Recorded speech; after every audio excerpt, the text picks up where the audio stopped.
Hello, and welcome to this Lesbian Visibility Week panel, Tips from the Top. And today we're going to hear from some sort of senior role models about the experiences that they've had in their careers, and maybe hear a bit about what they would have liked to have heard when they started those and what lessons they've learned. So we'll go around first and introduce ourselves, let us know a bit about ourselves and our careers and where we are. And I guess before we jump into that, we are a panel of women, so let's acknowledge perhaps that there might be some imposter syndrome in the room. And I think the first thing I thought when Fiona asked me to do this panel and the title of it was, what am I at the top, really? But just to reassure you all, I've read all your bios and done a bit of Google stalking, or, well, panel due diligence, I think people call it. And I can assure you, you're all incredible women and deserving to be on this panel. So I think if I go first and explain myself, so my career. So I started off after graduating. I started off in the wine industry as a trainee wine buyer, and then realised after a couple of years doing a lot of exams, starting to get doing my first proper role, that I didn't in any way enjoy it, and I'd only joined that industry because I thought it sounded really cool to be a wine buyer. So then I moved to train as an accountant, largely because it didn't at all sound cool. So I thought it might give me a chance of a good career, and then started off in industry, qualified in industry, then moved. I'll come on to this later probably, but then moved quite quickly into the voluntary sector, where I was there for probably over a decade. Latterly at Stonewall, which was incredible privilege for about 7 years, and then moved back into practice, really. So for the past 3 years, I've been managing director at a sort of mid-tier accountancy wealth management firm, which is very fast-growing, quite forward-thinking. So that's sort of a very quick summary of where I'm up to. So sure, I'll just go around the order you guys are on my screen, so no favourites or anything. So Eloise, do you want to go first? Tell us a bit about it. Sure. So my career has taken a couple of lateral jumps. After graduating, I did a PhD in English literature, in poetry, and got to the end of that, realized that is not the most employable career path, and found myself in a management consulting and boutique strategy firm in New York, working with FTSE 100, mostly finance and telecommunications companies. Did that for a while, had, to be entirely honest, an enormous crisis of conscience about it, and moved back to the UK and started working at Stonewall first in their business strategy team. And then as of last year, I am the Associate Director of Policy and Research at Stonewall, where is a huge opportunity to contribute to the community and to be visible for my community. Perfect, thank you. Jackie, you're next on my screen. Thanks, Catherine. I'm glad that you mentioned the imposter syndrome, because that was my first initial thought when I was invited to join. I thought, am I enough for this? But anyway, we'll come on to that. I have had very much a career of two halves. I started my career in education, in early years education. Spent a lot of time working with very young children. Spent 9.5 years as an Ofsted inspector, inspecting nurseries and childminders, before embarking on a PhD in 2010, exploring the experiences of LGBT educators. But then took a bit of a turn and decided that actually academia wasn't really for me. So I'm sad to say that my PhD is very much on hold, but I moved into a role focused on diversity and inclusion, working at Microsoft in 2013. And from there moved into the kind of early career space, really. And since then, I've been working with apprentices, interns, graduates, set up the apprenticeship program at Microsoft, and then joined City 4 years ago, where I'm now setting up apprenticeship programs there. And alongside that, I'm also the co-chair of our Pride network at City. Brilliant, thanks Jackie. Autumn, as I said before, Autumn Pride, coolest name in the world. Thank you. Congratulations. Thanks. Right, let's hear about your career. Yeah, so hi everyone. I'm currently the Chief Product Officer at a company called Glazed, and I lead our product and design and research teams. And Glazed is a technology company within OVO Energy. It's one of the largest energy retailers here in the UK. But we're primarily focused on building retail and grid solutions to help decarbonize energy and kind of lead the energy transition. So a little bit of crisis of conscience that drove me to this role from my prior role. But OVO has an active LGBTQ plus network. It's called OVO Pride in Ourselves, and I'm representing them here today. So hopefully some of you guys are on the call. Prior to joining Kaluza, I was the vice president of product management at Farfetch here in London, and I was the co-founder of the LGBTQ plus people community called Far Out. But I did spend most of my career at Gap Inc. in San Francisco, so about 14 years, primarily working on inventory and supply chain strategy and digital and store technology, kind of from entry level all the way up to a leadership position. Before that, just did some work in strategy consulting and a small role in energy in California. So great to be here. Nice to meet everyone. Perfect. Thanks, Autumn. Arlene, I think you're next. Hi there. Oh, sorry, Arlene. That sounded very similar. Yeah. Ali. Sorry, one of you is going to have to change your name. I'm sorry, but yeah. So Arlene with the R. Do you want to go first? Oh, it was me. See, Ali. Yeah. Well, sorry, Arlene. I'm quite mumbly as well. I've got a really monotone mumbly voice, which isn't helping. So I'll try and enunciate as best I can. Arlene with an R. No problem. So I'm Arlene McDermott, and I'm currently London Stock Exchange Group. So I have for many years run lots of kind of big change portfolios. I've been with the group for about 6 years. Mm-hmm. And I suppose, and before that I was at the FCA, so quite financy. And I've also worked as a consultant across lots of different sectors, across the voluntary sector, in advertising, in government. So I've had like quite a varied career prior to this. I'm co-chair of the Proud Network, our LGBTQ plus network here at the group. And I'd say probably, in the last couple of years, the network has been really, really active. There's been a huge amount of work across the organisation with regard to our D&I strategy, which has been going really, really well, which has been focused on, on a whole huge range. I think we've got about 15 staff networks across the group, which are making a real impact. They're just not just policy for policy's sake, but making a real impact in terms of visibility and so on. I'm actually quite happy that I can see in my background I've actually got a pride flag, which is not strategically placed, although good to see it there. So I'm in the office and I'm outside, so if there's any kind of disruption or whatever, there are lots of people walking past saying hello at the moment, so I'm trying to go hi and go away. Anyway, that's me. Thanks a lot. Great to be here. Perfect. Thanks, Arlene. Sorry, Ali. No, not at all. Arlene, I'm so jealous that you're in the office where it feels like New York is never going to get back to business right now. And Eloise, I can't believe there's another poetry major on this panel. I am also a poetry major. I studied Latin American poetry, which sets you up for a career in nothing. So I wound up going to an NGO after school that was focused on Latin America. And a couple of years ago, a career pivoted. I wanted to get into the private sector, but had no idea what I wanted to be doing. So I did an MBA at London Business School, and that's where I got into tech. So I started a travel business while I was there, which we sold in 2019 to another company in New York, which brought me back to the US. And I, in the last year, joined a financial technology company called SimplyWise, where I'm the chief operating officer. And in my spare time, I'm on the board of EUROUT, which is Europe's largest business student conference. And I recently started the Women's Initiative of Out in Tech. And I also sit on the leadership committee of an organization called Digital Core that organizes quarterly hackathons for LGBT activists and nonprofits around the world to help build them websites.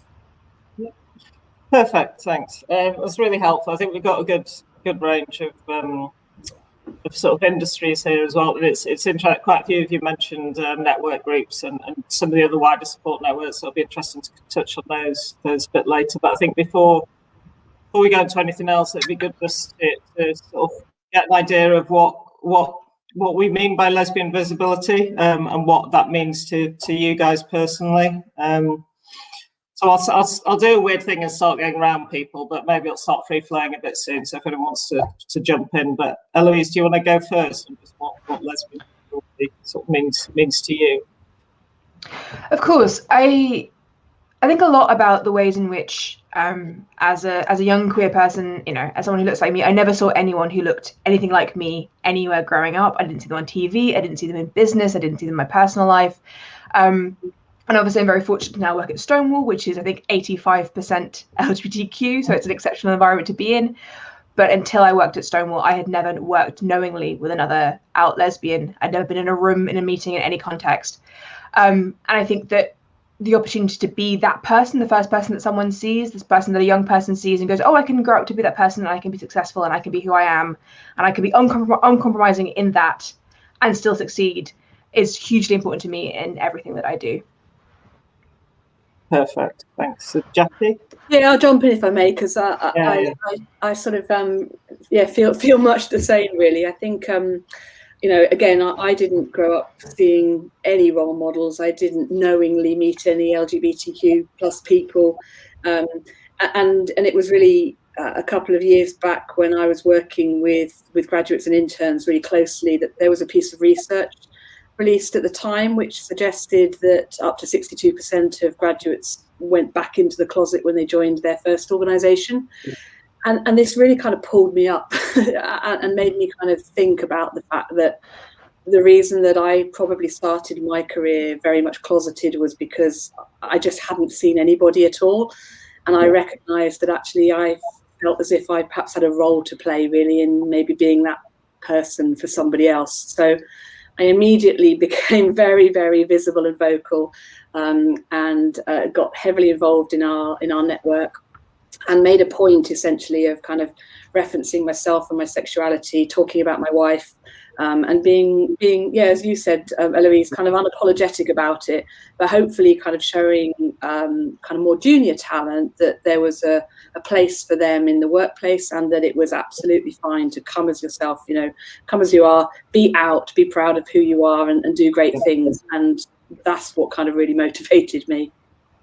Yeah, and a very common story, I think, but an important one. Autumn, do you want to? Yeah, I'll add a few points. I think very similar to Jackie and Eloise. When I started working professionally after college, it was in 2000, and I wasn't out at my first job as a consultant in Boston, and I found a network group, oddly enough, and met with them for drinks and dinners, but wasn't out to my coworkers or my manager. And I felt that was such a burden to bear. There's so much cognitive overhead that you deal with when you're hiding who you are, or saying things in a vague way. I then moved back to California and worked in an energy company that was pretty conservative. And again, I was pretty in the closet, with the exception of a couple of friends. But when I left that job, I came out to my boss, and he was a very conservative man, and he actually made me think about what an impact you can have by coming out. And I was determined to not ever be in the closet at work again. I probably was the first lesbian he'd met, and he knew me and liked me as a person before then. And so I'd like to think that I maybe helped change his perception. But when I interviewed up in Gap in San Francisco, I started with that. I said, why are you moving? I'm moving with my girlfriend. I'm moving with my partner to move to San Francisco. And then from that point on, I was determined, if that's going to be an issue for them, I don't want to work at that company, and I don't want to hide anything about myself going forward. So I think visibility is so important, is because I think we don't necessarily look around and see other people like us still throughout the organization or at different levels of the organization. But when you do, and when you're a part of some of the groups that we're talking about, and you have employee resource groups that you've established, there is a safety net for people, and there is visibility and the ability for people to see themselves and others. So I make it a point to be as visible as I can. Yeah, no, I completely understand. I mean, having worked at Stonewall for 7 years, and then moving to financial services, which the Sigillo is very forward thinking for the sector. It's obviously a very different environment from being in a equalities charity. But since being there, I've never spoken so much about being a lesbian as I have any other time in my life, to the extent I'm sick of it myself. Lesbian there, so let's look at the spreadsheets, lesbian there. But I think it's so important, just not just to be a role model, but to actually encourage other leaders, other senior leaders within an organisation to have the confidence themselves, because often there's no malice behind it. They're just maybe not sure how to approach it or how to bring it up. And if you're talking about your difference in some way and constantly sort of reinforcing that, it gives other people the confidence to talk about you being a lesbian to other people, or the confidence. So yeah, I think hugely important. Arlene, with an R. Sorry. Do you want to, what does lesbian visibility mean to you? I'm listening. I mean, look, I echo what everybody else has said. I kind of wonder what happened. Where did we go wrong here? I remember coming from Ireland to the UK and feeling like, being out and around and about the city wasn't going to get me attacked, beaten up, shouted at, as was my experience in the early 90s moving from Ireland. And then, I came into the city a long time ago. I'm not aging myself, but a long time ago. And yeah, I did make up boyfriend names and that kind of thing. And then I suppose, I went from there and was, consulting around and worked at the FCA and worked within the voluntary sector. And it all felt to me like it was all fine. I mean, we were there, we did it, we've achieved this. And it's, I can, without kind of going, oh, I've got something to tell you, and doing the big coming out story, which I stopped doing. And more so, as I would get to know somebody at work, be they male or female, and after a while, they might start talking about their husband or their wife and their kids and their dog and their, pet, cat, whatever. Then I would start to have exactly that same conversation about my partner and about my child and about my dog. And it just happened that, when I was talking about my partner, I was talking about being with a woman. And I just let it naturally unfold, just as any information about our personal lives in the workplace unfold. And then it was sort of in the last few years that I kind of started to see, and I think I always go back to the social media vitriol and that kind of the stuff that we hear now, the hatred that we hear now in all sectors and in all areas of life from people, means that I think there's a fear now that's come back about being your authentic self, be that, lesbian, trans, bisexual, I think, is also having a hard time with it at the moment. And I think it's caused people now to retreat and to not kind of continue that sort of thing that was going on in the 90s, in my view, where there was a bit more freedom about it. And I think I talked to some students at the London School of Economics, and I asked them how they felt about coming out in the workplace. And it was a specific LGBTQ plus event. And they were terrified. And I asked them, is this something related to this backlash that we're seeing? That was probably always been there, but it was behind closed doors, right? So now it's on Twitter or on Facebook or on one of these platforms. And they said, yeah, it was that. They don't want to appear different. They don't want to seem like there's something that is not, that is not just like everybody else. And so for me, why is this important? Well, it's important because we have to get loud again. We have to start shouting about this again. And Lesbian Disability Week is an amazing way for us to draw focus and shine a light on an area of our community, one area of our community. And there's a lot of it. I mean, the trans community is going through horrible stuff at the moment. I mean, it's just unconscionable what they're having to go through. So anything that says too, and I think somebody made the point about the younger generation that says, this is fine. And it's almost like we stopped saying that because we didn't think we had to anymore. Do you know what I mean? It was like, well, it's fine. So you're gay, so what? Yeah. Whereas now what I find is that we're having to say it again. We're having to shout about it again, and we're having to make a noise again. So that people get the fact that it isn't just okay, but it's absolutely what we want. Because we're all better for it. Teams are better for it. Business is better for it. The bottom line is better for it when we're being our authentic selves, So that's what I love about this week, and that's what we're promoting. And I'll finish on this because I know I'm babbling on. Sorry. We've got Lesbian Visibility Week celebrated on our intranet this morning. There's a bunch of women who have given their, some information about their story. I didn't know they were. I'm reaching out to them like this afternoon, say hello, how are you? So that's what it does, right? It creates our community. Anyway, I'll shut up there. Thank you for that. That's a really interesting point you made. That you feel like we've gained as lesbians or LGBTQI community, we've gained more of a feeling of acceptance, but now there's a bit of a trend towards going back. Younger employees going back towards the closet. Just wondering if anyone else is experiencing that within their industries or workplaces, or even at Eloise, if something specific sort of research-wise at the moment that's so more. Actually, Diva and Stonewall have released some research today on LGBTQI women and non-binary people, and in that 35% of respondents said they had hidden their identity at work. So that is research from the last month that's saying that at least a third of people aren't out at work or don't feel safe being out at work. And that obviously there's a lot behind that, and there's that's significantly higher among bi women in particular. But it is an ongoing challenge that there is still a lot of young people who feel more vulnerable in the workplace, who don't feel able to come out, who worry about their employment, who worry about their security, who experience negative comments, who experience physical attacks. And for trans people, that's exceptionally high. People are verbally and physically harassed and assaulted by colleagues at work. So I think it is still an ongoing problem people are facing.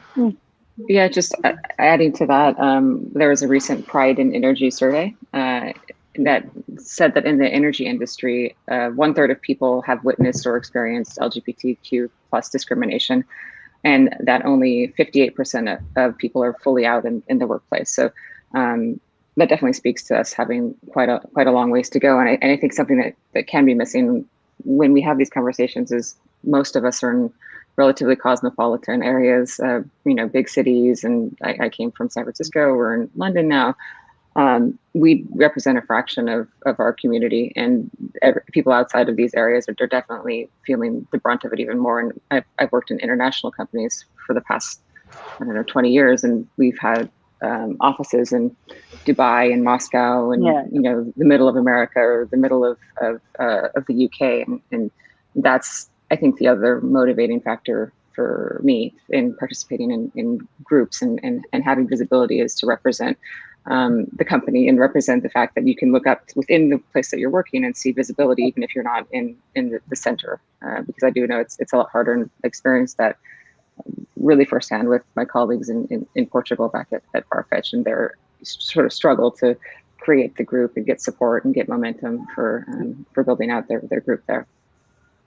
And how about you, Ali? You're in the States, saying just in terms of that feeling of sort of going, things are getting worse or worse. I would say in tech, it just doesn't feel great in general. Like it doesn't feel like there's a lot of visibility.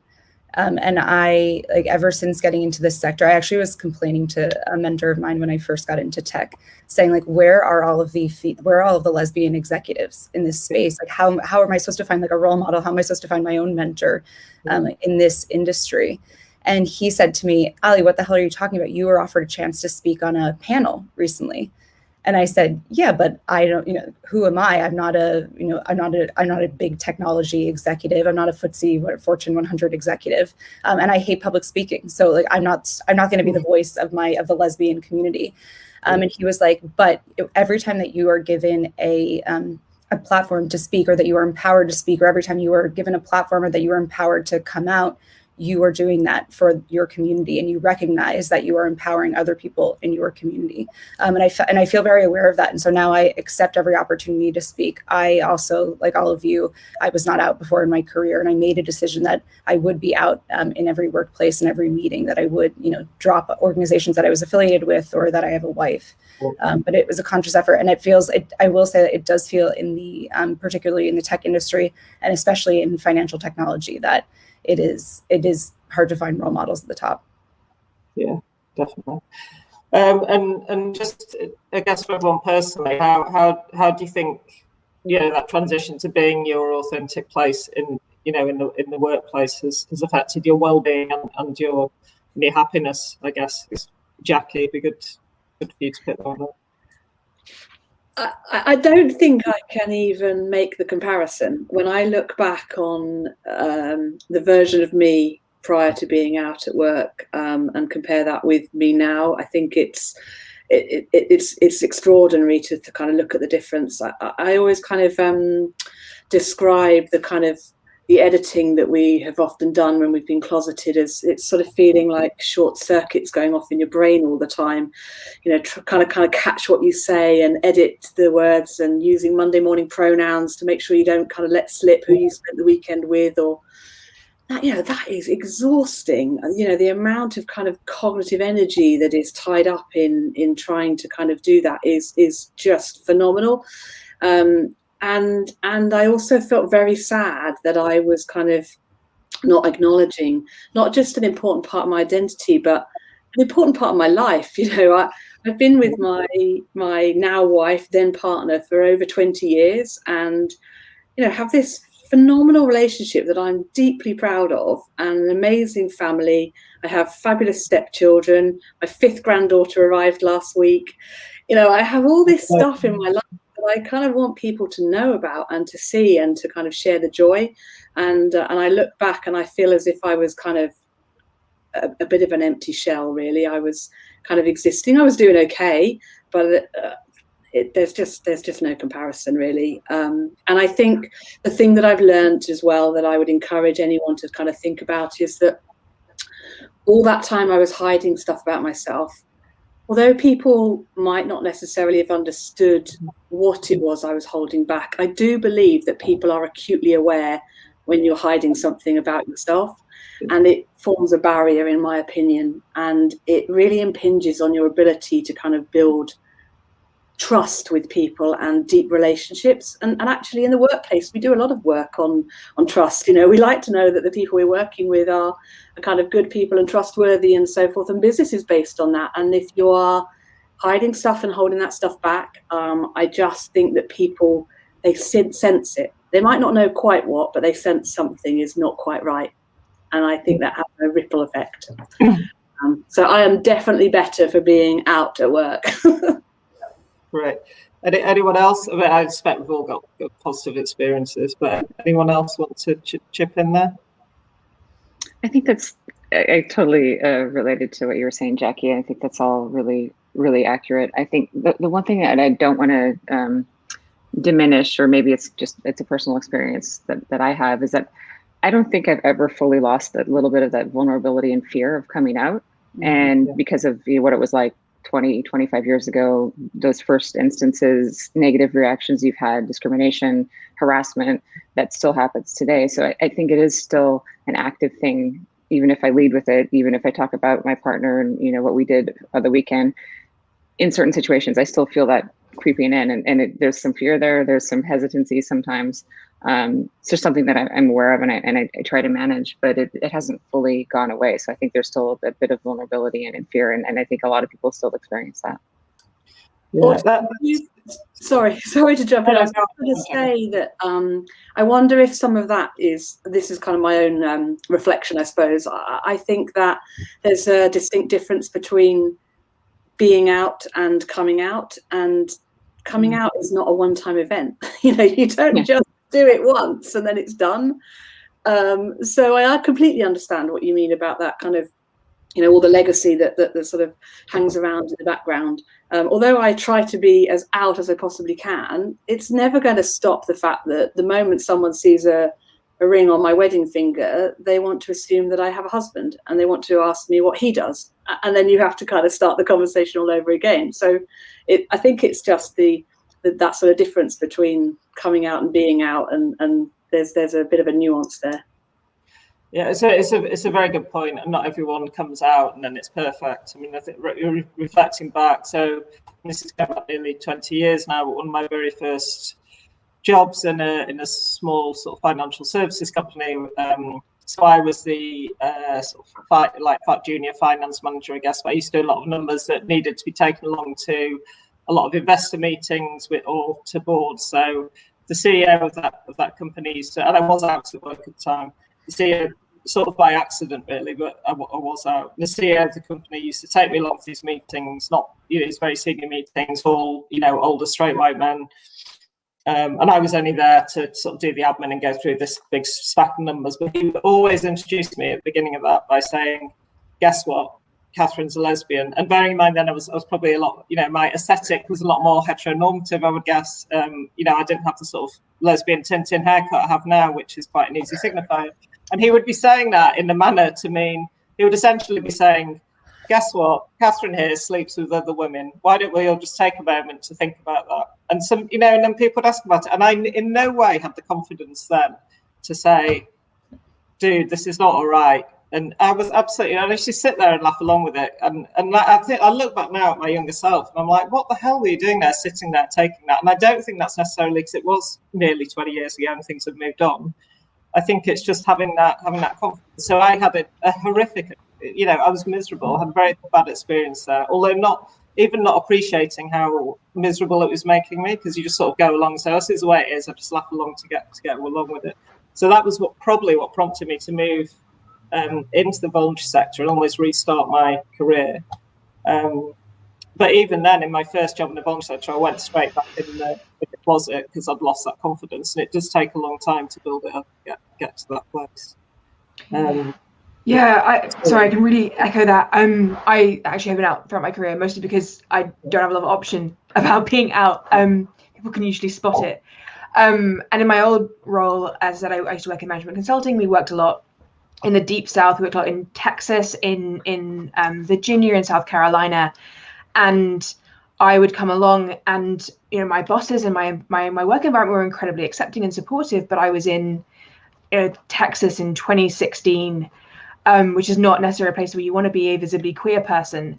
And I was always the only, they never knew how to interact with me. There's always that moment of fear and anxiety that I walk into a room or you put on a Zoom call. Is this person going to be homophobic? Are they going to respond poorly? How are they going to interact? Am I going to get misgendered? Am I going to get, how am I going to be interacted with?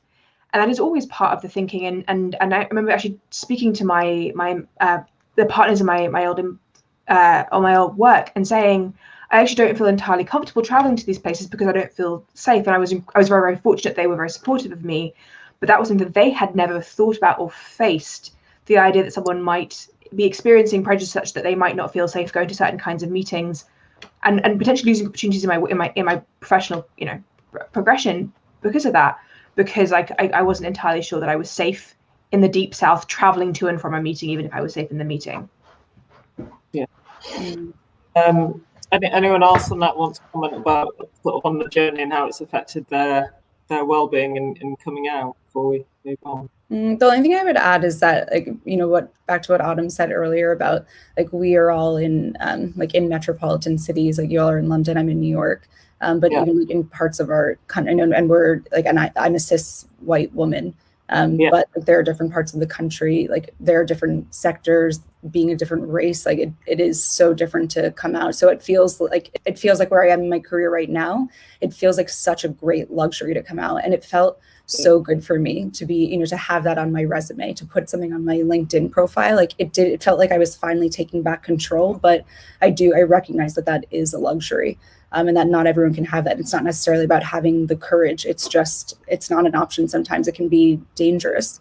I know when I was working in Latin America, I was out to most of the people that I worked with in New York, but when I traveled in the region, I would have never felt like it was safe for me in most of my meetings to be out. Yeah.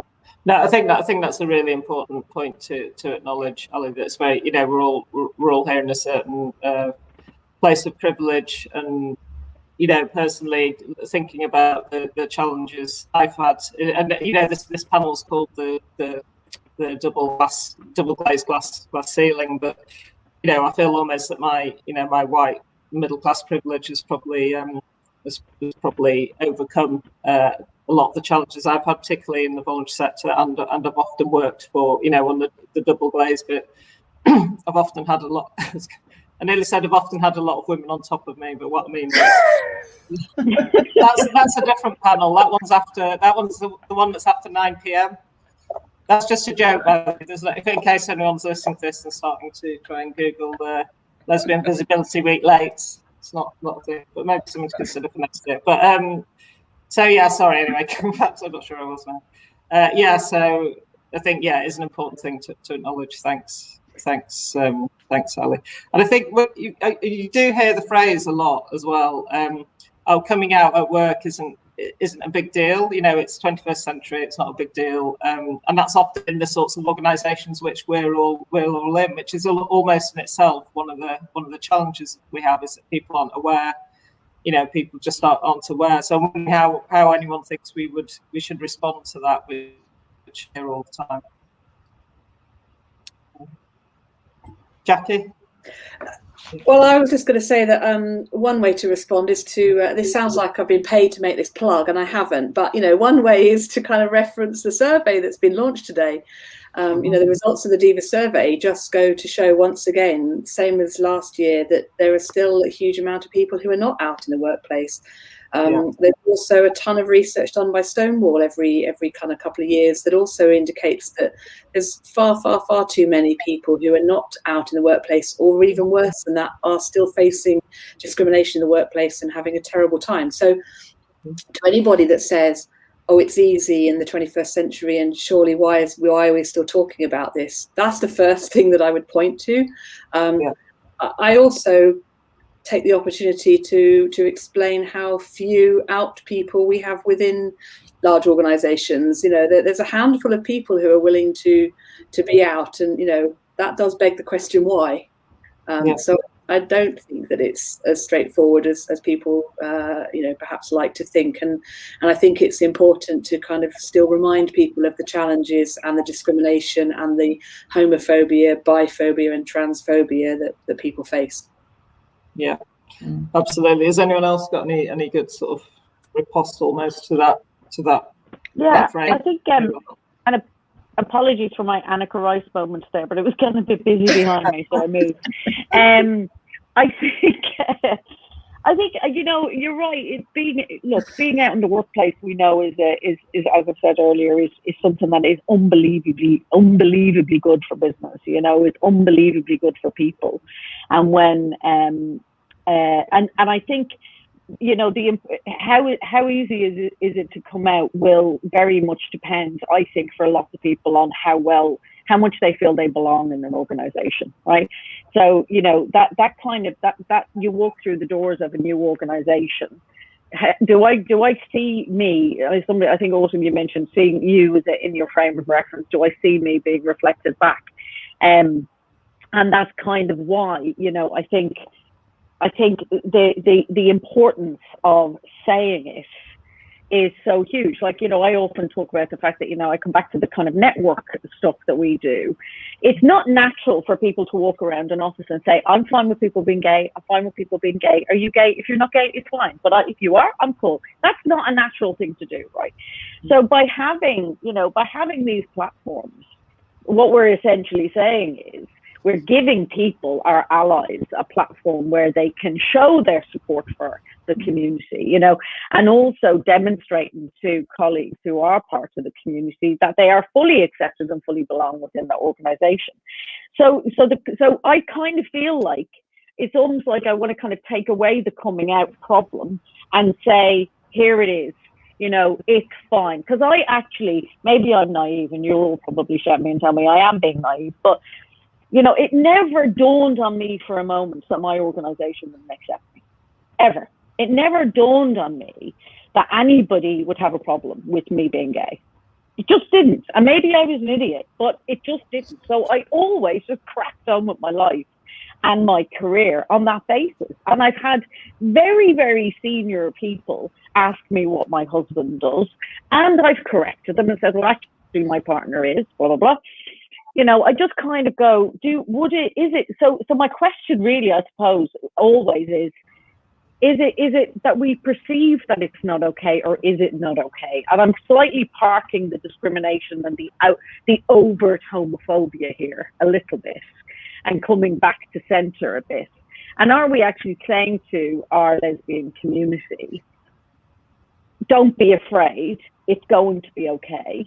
Which I think is what we're trying to say, as opposed to tread very carefully because maybe it's not. Do you see what I mean? I just kind of go, how many of organizations, you know, within, and again, I'm slightly parking where we have regions that have, you know, anti-LGBTQ plus laws as well, you know, and maybe that's parking a little bit too much, but, you know, I wonder, Is it that it is okay and we're afraid it might not be, and therefore we have to be very, very loud about the fact that it is, so that sends that message that, you know, being out is absolutely the right thing. Being yourself, whatever that is the right thing. And I just kind of wonder about that sometimes. I wonder how okay is it, and how much is it a fear of that maybe it's not, if that makes sense.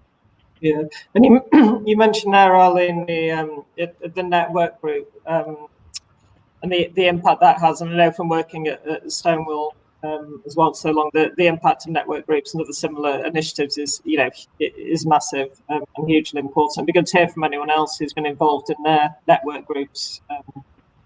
What the importance that's had and how it's contributed. I think, Arlene, to your point, the network groups can provide, and I think I mentioned this in my own personal experience, a safety net, right? So it's not all going to go smoothly for everybody, even if it's their own personal journey for the first time being out at work and they're afraid and then they're worried about what people are thinking, but they, maybe they're not thinking anything, but they're still going through that journey. So I think having a network provides both visibility and also a community to lean on for support. And just in the experience that I had at Farfetch in co-founding our network group there, we had some amazing stories of people that were just coming out for the first time in London, in fashion, in a tech organization, and it was really helpful for them to go on that journey. And then I mentioned the international presence that we had. It was also really powerful for our colleagues in different offices to have that executive leadership support of this organization that they could look to and say, these are the values of my company, in spite of what my country or family values are, this is something that I can hold on to. So I think network groups are absolutely critical. Yeah, definitely. Yeah. How about you, Jackie? Because I know City's got fairly active. Yes, yeah. I mean, for me, hugely important. So much so that I often kind of joke with people that I started work at City on a Wednesday. I signed up to the network on the Thursday, and I went and met them on the Friday. So I didn't waste any time at all in going and finding the Pride Network, because for me, I wanted to be part of that community. And we touched on this a moment ago. For me, the network really helps me to kind of build a sense of belonging. And I've just found that to be completely crucial, really, to my kind of well-being and so forth. And I've met some of the greatest people through being involved in the networks, and I would encourage anybody who has access to networks. I appreciate there'll be people listening who are in much smaller organizations who might not have networks internally, but perhaps there are some external networks that they can join in with, and having that sense of solidarity and having people kind of around you to support you and encourage you and mentor you, and it's really powerful. And also, it's created an amazing platform for me. I've had the wonderful privilege of being able to join events like this and speak at the Stonewall conference and do things that have enabled me to have a voice as a lesbian and talk about being out at work. So yeah, hugely important, and I'm proud of being involved in the network and all of the great things that we do. I would add that, like, as you said, Jackie, I've never been in an organization that was big enough to have a Pride network. And so and when I got into the tech space, as I said, it felt like it was hard to meet other LGBT people, let alone other LGBT women. And I sought out an external network. And so for me, that was Out in Tech, and that was hugely important to me. And I found that even then, within like having that network, it felt like it wasn't enough. So as I looked around the fintech space, I realized like there are almost no female founders.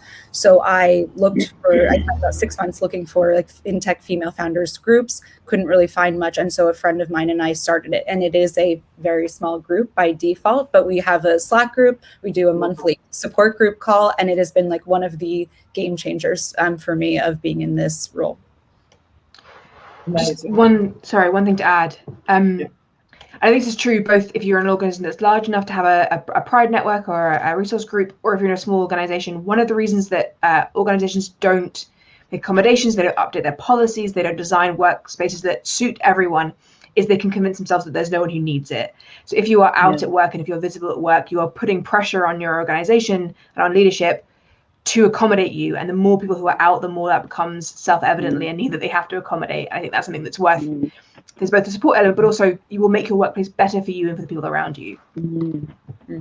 And can I just, because sorry, I know we're still talking about it. Just sorry, the other thing, you know, for me, one of the things that I'm acutely aware of, just bringing unparking that, you know, kind of regional jurisdictional countries where we have anti-LGBT laws. You know, for me, I'm very aware of the fact that we all work in a diverse workforce. And, you know, we will have, for example, Ghanaian employees who are very affected by what's going on in Ghana right now. You know, we will have employees who are from jurisdictions or from countries where there are anti-LGBT laws, and actually homophobia is absolutely alive and kicking. And one of the things that I've found is that some of the people that have come and contacted the network that we have, is that it's actually not, they're not out at home. They're not out in their friendship groups. They're not out in their social groups, but they are out at work. You know, and in my day, it was kind of like being out at work was like the last place that you would be out. You know, it was like, I go to Soho or I blah, blah, blah, or I whatever, but I'm not out at work, right? Because you've got that, what might happen. And I feel like we're flipping that now. You know, I think that the sort of work that organizations are doing around diversity and inclusion, and certainly I'm talking about bigger organizations, but I think, you know, I think the spirit of it is spreading far and wide, means that people who are in more, you know, dangerous often situations in their personal lives are beginning to feel safer within the workplace, because actually they really can be themselves in the workplace. And I find that to be an extraordinary shift, you know, in the way organizations are supporting our community. And I'm really heartened by that, and I'm really humbled by that, you know, that we're able to provide that space for people, you know, to be able to, like, I open up a Zoom space every other Thursday just for that, just so people can come, no agenda, you just come in and have a chat and a glass of wine or whatever, just to feel like you can be in that space, even though maybe once you leave that call, you can't. But in the workplace, you can. So anyway, I find networks have that purpose, as well as changing a policy, as you say, Eloise, or putting pressure on organizations. I think there's a lot for us to do. Yeah, so true. I'm acutely aware we're 2.5 minutes over schedule already, but I think it's really important just to whiz around really quickly and just give a very, very briefly, for Fiona Kildmeat, give a a sort of, I guess, a top tip for anyone who's sort of younger and thinking about, you know, coming out at work and might not be sure about that. I guess mine would be, if you're in an environment that's safe to do so, just have some trust in your colleagues, because generally most people will be supportive and will be good. Just have some trust and come out. And the ones that aren't, will generally, you'll find other allies across the organisation who will help you understand that they're just being a bit of a dick, really. So just have a bit of faith, I think, is my top tip. Anyone else jump in with any top tips? Oh, hello, maybe from a younger one. Interruption. Are we back in one tick? I think that was so adorable. That was like that BBC guy, wasn't it? I think there may be risk, but there's huge reward to being out, to being your true self at work. And I you know, whatever that might be, to not have to filter out things from your weekend, to not have to always have that part of your mind that's trying to protect something. I'd also say that, you know, look for evidence of acceptance, and I think you'll find it very, very easily, which will hopefully make people feel more comfortable. Yeah. Cool. Any other top tips anyone wants to throw in? Yeah, I would say trust your gut, but take a chance. It's going to feel difficult, you know, when you get there, but you're going to find your tribe. And if you're not in a company that's obviously openly accepting of you, you can actually be an instrument of change as well. Yeah. Kind of what Eloise was talking about. But on the flip side, it's a personal journey. Go easy on yourself. Forgive yourself if you're not ready just yet, but find a network that can help be that safety net for you. Yeah, perfect. Go on, Jackie. I was just going to say the same, really, that everyone has a different right time, and you don't have to rush into it. I think that it's kind of important to do it when it feels right. and it may be a gradual thing, and you don't have to come flying out of the closet with, you know, jazz hands and a big parade. You know, you can kind of do it in the way that feels right, but also remember that any one of you listening, regardless of what role you're doing and your seniority or not within the organization, you can be a role model to somebody else, and being a role model and leadership and so forth doesn't come with tenure or with seniority and level within the organization. So, you know, maybe you can be that person for somebody else as well. Perfect. Okay, I really am getting in trouble now, so afraid we're going to have to wrap up, which is a real shame, because I feel like this could just go on and on. So firstly, thank you to the panel for just being so open and authentic. It's hugely important and appreciated.